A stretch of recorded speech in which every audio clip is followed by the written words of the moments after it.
Amis sportifs, amis sportives, bienvenue donc pour cette journée consacrée au leadership sportif régional casablancais. Nous avons eu le plaisir avec Sylvain Aïssa de découvrir les lieux où il officie tout au long de la semaine et nous avons pu constater que nous avons une infrastructure exceptionnelle à Casablanca. Il y a aussi d'autres terrains, d'autres infrastructures, je pense notamment à la Casablancaise que nous avons récemment inaugurée.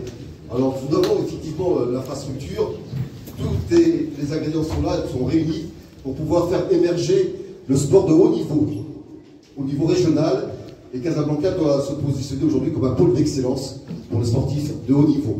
Je n'en dis pas plus, on va avoir l'occasion de décliner ce thème avec nos différents intervenants. Monsieur Georges Gacon, qui nous parlera notamment de la performance sportive. C'est un éminent préparateur physique qui a officié notamment au Paris Saint-Germain et à l'Olympique de Marseille, sans oublier bien sûr le FC Nantes. Bienvenue Monsieur Georges Gacon ici au Maroc, vous êtes expert, donc un petit aperçu sur cette belle journée. Oui, alors je suis venu à Casablanca à l'initiative de Ben Aïssa Boujnouni, qui a été mon élève à Dijon quand j'étais professeur à l'université de Dijon, avec qui on est resté en étroite collaboration. Et donc il m'a invité pour justement l'optimisation du nouveau complexe Mohamed V. Et c'est une initiative très intéressante parce que je pense que c'est un vecteur pour promouvoir le sport marocain extrêmement important.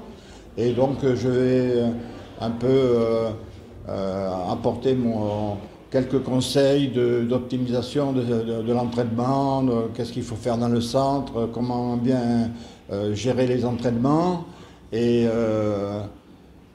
disons former les entraîneurs aussi et former les jeunes. Donc là, je pense que ce qui serait intéressant, et c'est ce qu'a prévu déjà notre ami, c'est de développer conjointement la pratique sportive et la pratique scolaire pour que les enfants s'épanouissent dans le sport, dans un environnement exceptionnel, quoi. Le sport aujourd'hui, il prend de l'ampleur, hein, il y a beaucoup d'impact. Oui, mais ça, le sport, c'est un vecteur aussi de bien-être, hein, et donc je pense que c'est l'occasion d'arriver à joindre à la fois la pratique sportive qui est importante, mais ne pas délaisser la formation socio-professionnelle des jeunes pour qu'ils deviennent aussi des adultes formés et compétitifs. Nous, ici au Maroc, on prépare la Coupe d'Afrique des Nations, on prépare la Coupe du Monde 2032, échéance. Ah oui, alors là, effectivement, vous avez deux gros événements en perspective.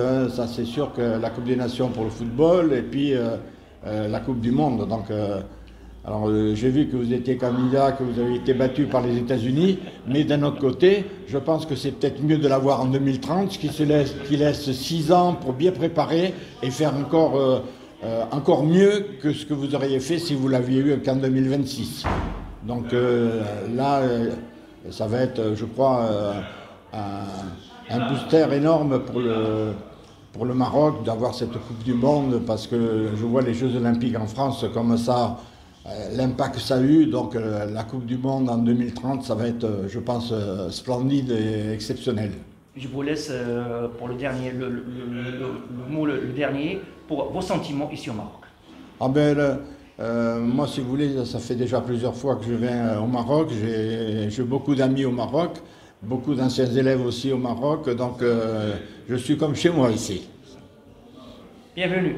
Voilà, il n'y a pas de cas. Merci, je vous remercie beaucoup.